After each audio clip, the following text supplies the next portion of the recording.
Bonjour à tous et bienvenue dans cette édition essentiellement consacrée à la vigile de la Pentecôte. À l'occasion de la célébration de la fête de Pentecôte qui commémore la descente du Saint-Esprit sur le peuple de Dieu, les fidèles catholiques se sont retrouvés du dimanche 28 au lundi 29 mai à la basilique Notre-Dame de la Paix de Yamoussoukro pour honorer Dieu et témoigner des bienfaits de l'Esprit Saint dans leur vie. Puis, lors de la célébration de la vigile de Pentecôte au pied de la Vierge Marie à la basilique Notre-Dame de la Paix, les membres du renouveau charismatique réunis en grand nombre ont demandé la grâce d'être renouvelés car sans l'Esprit Saint, il nous est impossible d'être chrétiens. Et voilà pour les titres. La vigile de la Pentecôte, organisée par le Bureau national du renouveau charismatique en Côte d'Ivoire, s'est tenue dans la nuit du dimanche 28 au lundi 29 mai 2023 à la basilique Notre-Dame de la Paix de Yamoussoukro. Lors de cette solennité, les membres du renouveau charismatique ont été envoyés en mission. On fait le point avec l'équipe du reportage. À la basilique Notre-Dame de la Paix de Yamoussoukro, 50 jours après la Pâque et 10 jours après l'Ascension du Seigneur, l'Esprit Saint est descendu ce dimanche 28 mai sur les chrétiens catholiques venus des 15 diocèses du pays afin de leur insuffler la force de témoigner. C'est un événement vraiment heureux pour nous. Ce grand rassemblement nous donne vraiment l'engouement de la chose, du renouveau charismatique. Ça fait vraiment un baume au cœur. Je suis vraiment content, c'est mon premier rassemblement. Voilà, en tant que renouvelé dans notre belle basilique. Donc je suis vraiment content de voir tout ce monde-là qui aime vraiment Jésus. Ce grand rassemblement de prières, d'adoration et de louanges à la gloire du Seigneur a été organisé par le Bureau national du renouveau charismatique catholique en Côte d'Ivoire. Cette rencontre spirituelle a été meublée d'enseignements sur les termes généraux, l'impact du Saint-Esprit dans la vie du chrétien pour une église synodale.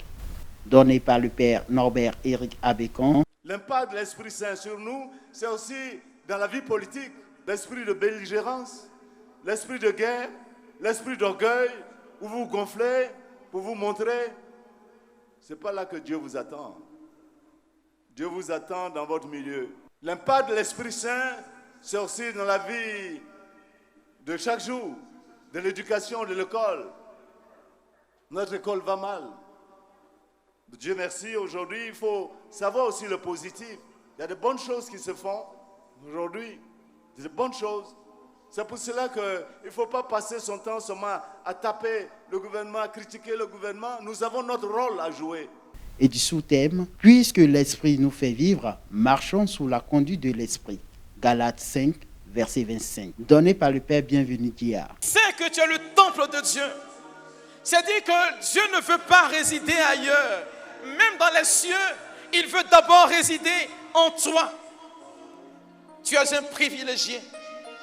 C'est la raison pour laquelle Paul dit ceci. Est-ce que tu ne sais pas que tu es la demeure? Lorsque nous parlons de demeure, le sens, il est encore plus profond.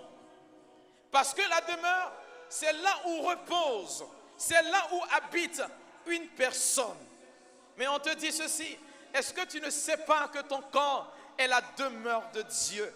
La messe de cette vigile de la Pentecôte, officiée par le révérend Père François, secrétaire exécutif national des œuvres catholiques, SENOC, et concélébrée par les pères Éric Narcisse Zonon, aumônier national du renouveau charismatique catholique, Franck Alatin, recteur de la basilique Notre-Dame de la Paix, en présence du berger national Roger Angot, a été l'occasion de rappeler le sens de cette fête. En outre, il nous exhortait à nous laisser transformer par l'Esprit de Dieu. Frères et sœurs, offrons nos cœurs et nos corps aux langues de feu, l'Esprit Saint. Laissons nos fronts être marqués par des signes sacrés. Vivons chaque jour dans l'Esprit et sous la houlette de l'Esprit, c'est-à-dire tourner vers Dieu pour être des sujets, de vrais sujets, des sujets actifs et responsables pour l'annonce de l'Évangile. En action de grâce, toute la nuit du dimanche 28 au lundi 29 mai, les fidèles ont intercédé et prié pour accueillir l'Esprit Saint. Au nom de ta beauté, Hosanna, au plus haut des cieux. You renewed them in their charisms. May you renew them in their gifts, the gifts that you gave them during their baptism, during their ordination. Lord, I ask you to renew them. Le Bureau national invite les membres du Renouveau charismatique catholique à se mobiliser tout à l'image de cette célébration de la Pentecôte pour le jubilé d'or du dit mouvement en Côte d'Ivoire. On a déjà vécu au niveau international mondial le cinquantenaire en 2017 à Rome. Voilà, nous y étions. Ben voilà, cette fois-ci, en 2024, c'est le cinquantenaire, le jubilé d'or du renouveau charismatique. Bon, c'est pour voir un peu, faire le bilan. Quand quelqu'un a 50 ans, il doit se dire mais où je suis arrivé, qu'est-ce que j'ai fait, où sont les fruits et tout ça. Mais déjà, les fruits s'annoncent, se sont annoncés déjà. Parce que déjà, même les prêtres qui ont prêché, tous les frères qui ont intervenu, c'est les fruits du renouveau. L'impact du Saint-Esprit dans la vie du chrétien pour une église synodale, tel a été le thème de cette nuit de Pentecôte organisée sur l'esplanade de la basilique. Quelques propos ont été recueillis. Ça a été une merveille pour tout le peuple chrétien réuni ici. Et vraiment, chacun a pu profiter des grâces de l'Esprit Saint, de ce que nous avons vécu.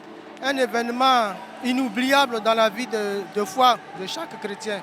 Je pense que ça a renouvelé. Par combien de milliers nous étions aujourd'hui? Vous voyez, la grande cour de la basilique était pleine, au point même que dans les allées, l'allée principale, il y avait du monde. Bon, si le renouveau se souffle, je pense qu'il n'y aura pas assez de monde comme ça. Si le renouveau se souffle, il n'y aura pas assez de prêtres pour nous accompagner. Des prêtres des prêtres âgés comme le Père Abékan qui continuent de venir à nos cérémonies, à nos événements. Je pense que c'est une manière de dire que le renouveau est toujours vivant. Je pense qu'aujourd'hui, le renouveau n'est plus ce mouvement de groupe forcément, mais c'est un mouvement mûr, qui peut maintenant travailler, qui peut réfléchir, qui peut comprendre ce que l'Église attend de lui. C'est ça le renouveau aujourd'hui. Un temps qui ne s'explique pas. Nous avons rencontré vraiment nos frères qui sont venus partout de la Côte d'Ivoire. Et nous avons retenu que nous devons vivre dans la paix. Nous recherchons la paix, l'union dans notre pays, la fraternité. Et que nous devons être des artisans de paix. Nous devons pardonner pour aller de l'avant. Pour préparer une activité de ce genre, il y a le avant, il y a le pendant, et puis il y a le après. Le après, c'est le bilan pour améliorer encore davantage d'autres activités. Donc je crois que pour moi, c'est une grande joie, une réussite parfaite. Parce que vu vraiment la mobilisation, vu vraiment la présence aussi des pères aumôniers, des pères des paroisses qui sont venus, et puis vu la présence remarquable aussi de notre Sénoc, qui représente l'évêque, qui ont été empêchés. Bon, je crois que l'Esprit Saint est toujours là, mais ils étaient de cœur avec nous. Bon, je crois que quelque part, le Seigneur s'est manifesté, parce que c'était notre souhait. Mais tout ce qu'on fait, nous, Seigneur, que ta volonté soit faite. On avait une inquiétude, c'est le temps. Le temps, mais on a prié pour le temps dans la foi. Et puis bon, voilà que jusqu'à maintenant, le soleil, dont le Seigneur nous a laissé vraiment bien travailler, bien jouir de ces fruits-là toute la nuit.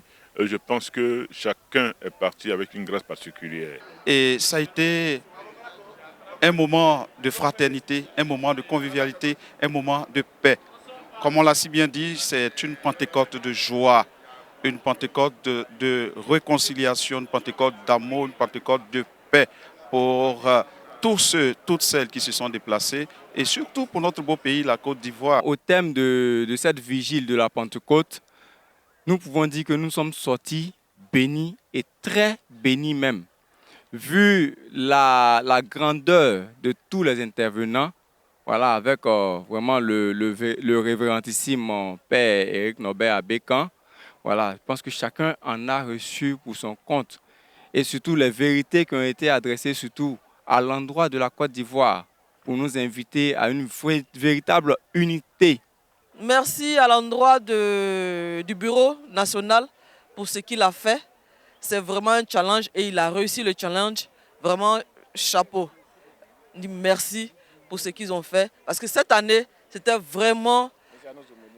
Voilà, c'était vraiment l'apothéose, c'était vraiment une grande mobilisation. Merci à tous les aumôniers qui se sont déplacés et merci à ces aumôniers qui sont restés, mais qui nous ont portés en prière pour que les choses se passent bien. Fin de cette édition, merci de l'avoir suivi. Bonne suite de nos programmes sur Ecclesia TV.